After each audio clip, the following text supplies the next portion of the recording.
बिस्मिल्लाहिर्रहमानिर्रहीम, सलामुन अलैकुम। उम्मीद है आप सब खैर आफियत से होंगे।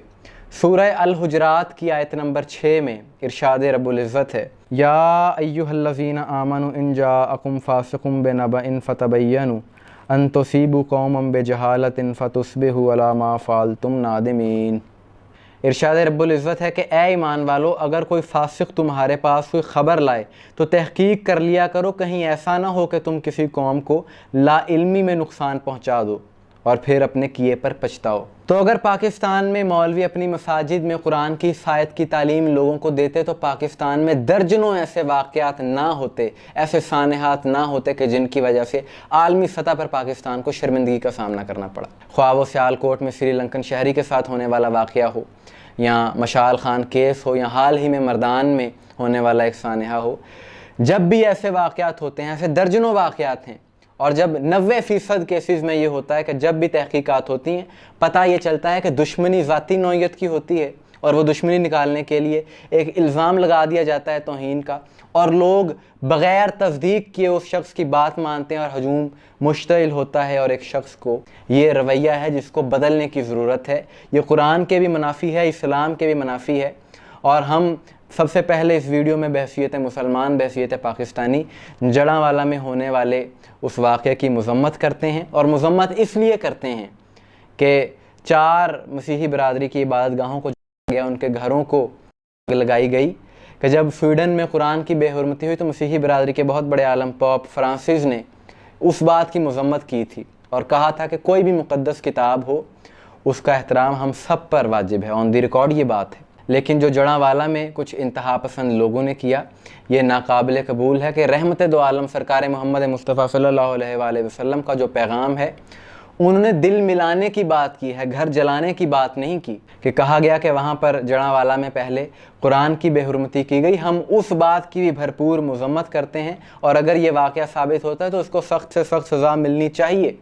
लेकिन उसका ये मतलब नहीं है कि आप एक कौम के साथ सारी कौम को उसकी सज़ा देना शुरू कर दें और कानून को ख़ास तौर पे अपने हाथ में ले लें, खुद ही जज बन जाएं और इस तरह से जलाओ घिराव करें। यानी कसूर तो फ़र्द वाहिद का है, जिस शख्स ने जुर्म किया है सज़ा तो उसको मिलनी चाहिए और वो रियासत की ज़िम्मेदारी है उसको सज़ा देना।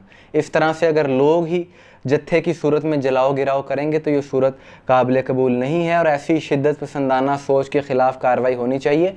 और हुई है। 100 से ज़ायद अफराद को गिरफ़्तार कर लिया गया है और वो शख्स के जिसने मस्जिद के लाउड स्पीकर पर लोगों को इश्तियाल दिलाया उसको भी गिरफ़्तार कर लिया गया है और उन पर कानून की 13 दफ़ात लगी हैं। और हमारा तो ये मुतालबा है कि आर्मी एक्ट के तहत इन मामलात को देखा जाना चाहिए कि आखिर कब तक पाकिस्तान में इस तरह की शिद्दत पसंदाना सोच परवान चढ़ती रहेगी और ऐसे वाक़यात होते रहेंगे। अफसोस होता है ये देख कर कि आलमी मीडिया पर जिस तरह से इस चेहरे को, इस्लाम के पुरअमन और प्यारे चेहरे को, जो कि अमन और सलामती का दीन है, उसको बिगाड़ कर जब पेश किया जाता है, बेहद अफसोस होता है।